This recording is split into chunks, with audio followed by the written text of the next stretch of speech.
The city hums beneath her feet. From the rooftop, Lily Bloom watches the skyline stretch endlessly, the wind teasing strands of her auburn hair. She pulls her jacket closer around her, lost in thought. The world moves below, but she is frozen. In place, trapped between the past and the present, a voice breaks through the silence.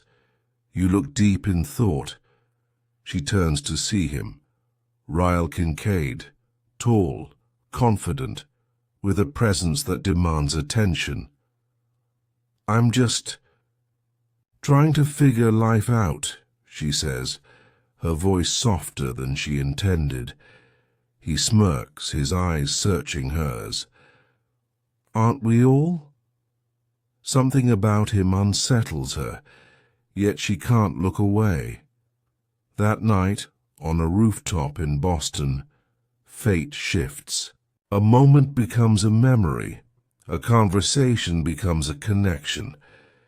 She doesn't know it yet, but this is where her story changes. That night on a rooftop in Boston, fate shifts. A moment becomes a memory, a conversation becomes a connection. She doesn't know it yet, but this is where her story changes. Days turn into weeks.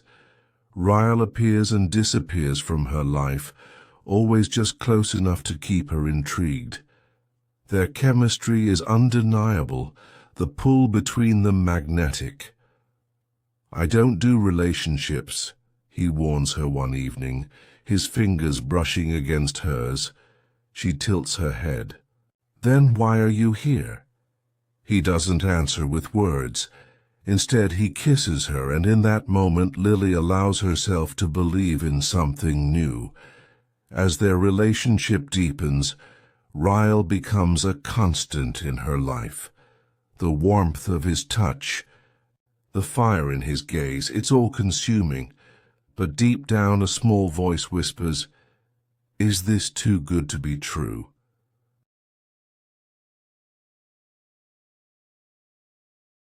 But the past has a way of slipping through the cracks. 15-year-old Lily stands outside an abandoned house, her heart racing.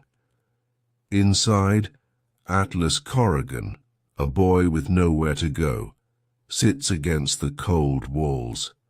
His clothes are worn, his face tired. But when he sees her, he smiles. "You shouldn't be here," he says. She crouches beside him, handing him a sandwich. "You shouldn't be alone." Night after night she sneaks food, blankets, hope. In return, he gives her something priceless, understanding. In a world where love has always felt like a battlefield, Atlas is her refuge. But even safe harbors aren't permanent. One day, he leaves, and she convinces herself that survival means locking away the parts of her that hurt the most.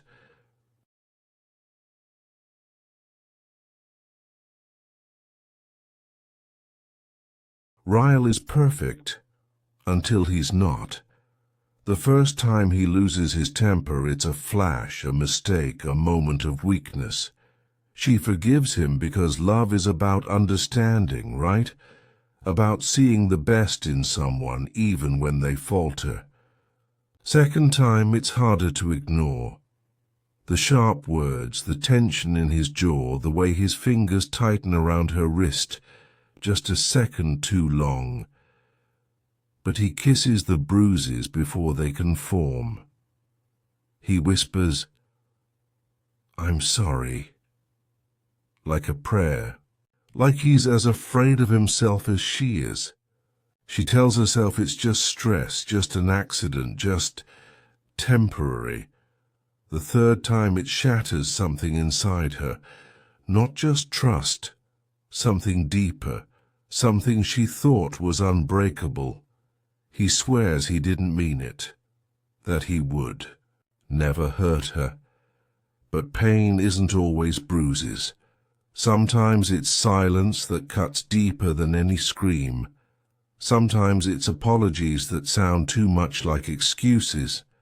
Sometimes it's the slow realization that the person who holds your heart is also the one crushing it in their hands. He cries, he begs. His voice cracks as he clings to her. I love you, I'll never do it again. She wants to believe him. She needs to. Because if she doesn't, what does that say about all the nights she stayed? About all the times she made excuses? To herself, about all the times she whispered, he's just hurting. He'll change. Love is supposed to be hard sometimes, isn't it? But love shouldn't feel like walking on broken glass. It shouldn't taste like blood and regret. And it shouldn't leave her wondering if the next time will be the last. So, she stands at the door, fingers trembling on the handle. His voice is softer now, pleading, please don't leave me. Her heart aches. Her mind screams. She opens the door anyway. One day the past walks through the doors of her cafe. Lily? Her breath catches. Atlas. The years have changed him. His shoulders broader, his face older, but his eyes, his warmth, remain untouched. The past collides with the present, and suddenly Lily sees what she had been blind to all along.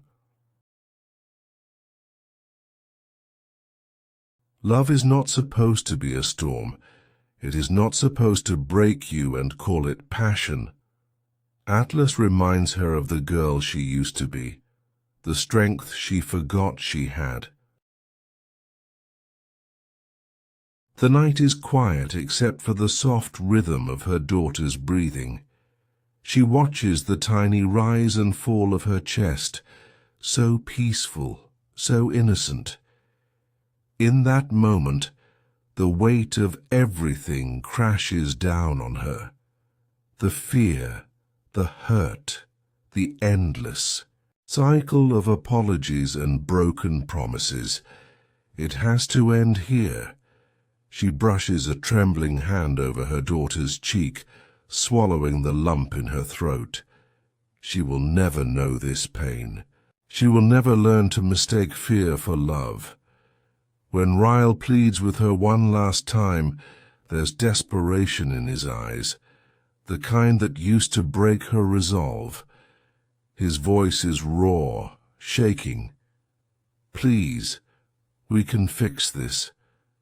She used to believe that, used to think love was enough to patch the cracks. But now, standing here, the bruises on her heart deeper than the ones on her skin, she knows the truth.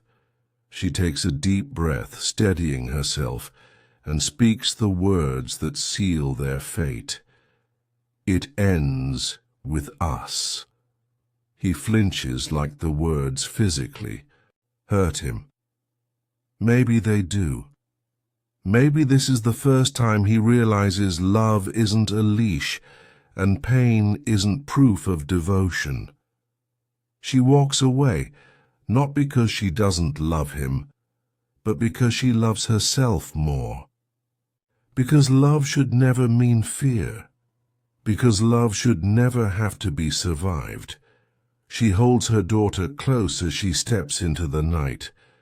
She doesn't know what the future looks like, but she knows this.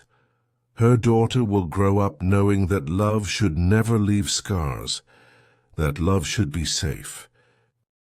As she steps into the future, she is not alone. She carries the strength of every woman who has ever had to choose themselves.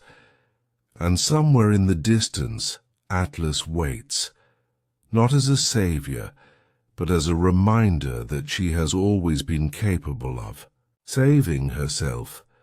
Soft music swells as Lily walks toward a new chapter. The past is behind her, but her story is just beginning.